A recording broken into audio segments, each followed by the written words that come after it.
Let me ask you something. Have you ever seen somebody so careful that they could not even move? Not slow, not thoughtful, careful, to the point where they pause before every little step.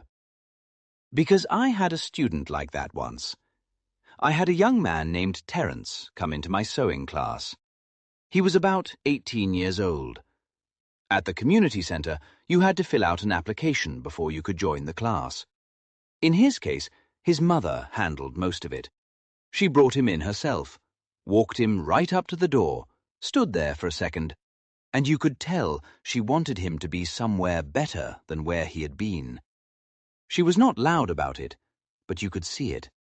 She said hello, introduced him, and stayed just long enough to make sure he was settled. Then she stepped back, and he stepped in. Now, I have seen a lot of students come through that room. Some come in excited. Some come in talking before they even sit down. Some come in like they already know everything. Terrence, he came in carefully. From the first day, I noticed something about him. He would sit down at the table, look at the machine, look at the fabric, and then pause. Not for a second, for a while. Like he was thinking through every possible outcome before he even touched anything. Then he would ask, "Mr. Looper, should I cut this now?" I would say, "Yes, go ahead." A few seconds later, "Should I pin this first?" "Yes." Then again, "Is this the right thread?" "Yes." Then again, "Is it okay if I start over?" Now at first I thought, he just wanted to do it right. That is normal. But after watching him for a while, I realized something. He was not asking because he wanted to learn. He was asking because he did not feel comfortable moving on his own. And that became the problem. Every project took him twice as long. Not because he did not understand it, but because he did not trust himself enough to move forward. If the instructions said one thing, and someone nearby said something different, he stopped. If his line was not perfectly straight, he stopped. If the thread got tight or the fabric shifted a little, he stopped. And every time he stopped, he looked up, waiting. Now in sewing, you have to move. You have to try. You have to adjust as you go. You cannot sit there waiting for everything to feel perfect before you begin. If you do that, you will be sitting there all day, holding the same piece of fabric. So one day, I watched him closely. He had his hands on the fabric, but he would not press the pedal. Just sitting there, looking, waiting, thinking. So I walked over and asked him, "Terrence, what's going on?" And he said, "I just want to make sure I do it right." That sounded good on the surface, but I knew that was not the full story. So I asked him again, "Why do you keep waiting for somebody to approve everything?" And that is when he told me. He said, "At home, if you do something without asking, it turns into a problem.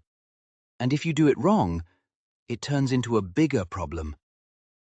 And right there, everything made sense.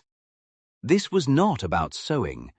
This was about how he had learned to move. Carefully, quietly, always checking, always waiting. Because moving on your own came with consequences. So now here he was, in a room where nobody was yelling. Nobody was rushing him. Nobody was standing over him, telling him every move to make. And he did not know what to do with that space. And that is where the real work started. So I changed how I worked with him. I stopped stepping in so quickly, and instead, I started giving him small decisions to make. I told him, "You pick the thread." He hesitated, but he picked one. Then I said, "You decide where that goes." He paused, but he placed it. Then I said, "You tell me when you think it is ready." And one day, I told him something I meant. You do not need permission to think. Now, that did not fix everything overnight. He still paused, still took his time, still looked unsure sometimes. But something was different. He started moving a little sooner. He started correcting things on his own. He started staying with the work, instead of stopping every few seconds. So near the end of the class, I gave him a project, a zippered pillow cover.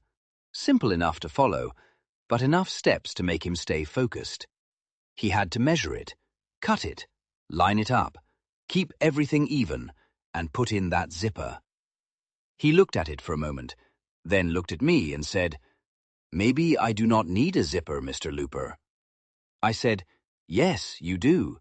You are going to use the zipper. Just take your time, stay with it step by step, and finish it." So he started. Slow, careful, focused. He stopped a few times, but this time he did not stay stuck. He kept going, step by step, piece by piece. And I watched him, not to control him, just to make sure he stayed with it. And he did. And he finished it. He finished it.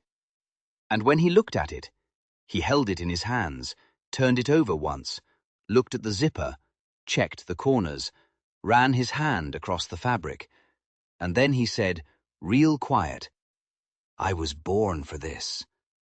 Now, I do not think he was just talking about sewing. I think, for the first time, he saw something come together, because he stayed with it, because he made the decisions, because he did not stop. And that matters, because when a person realizes they can guide something and bring it to the end, that changes how they see themselves. That pillow was not just a project, it was proof. Proof he could decide. Proof he could stay with something. Proof he could finish. Terrence was not the fastest. He was not the loudest. But he was one of the ones I watched the closest, because I knew something real had started. And sometimes, the first straight line a person makes is not on fabric. Sometimes, it is in how they move through life. Go make something, repair something, do something good in the community, and be proud of it.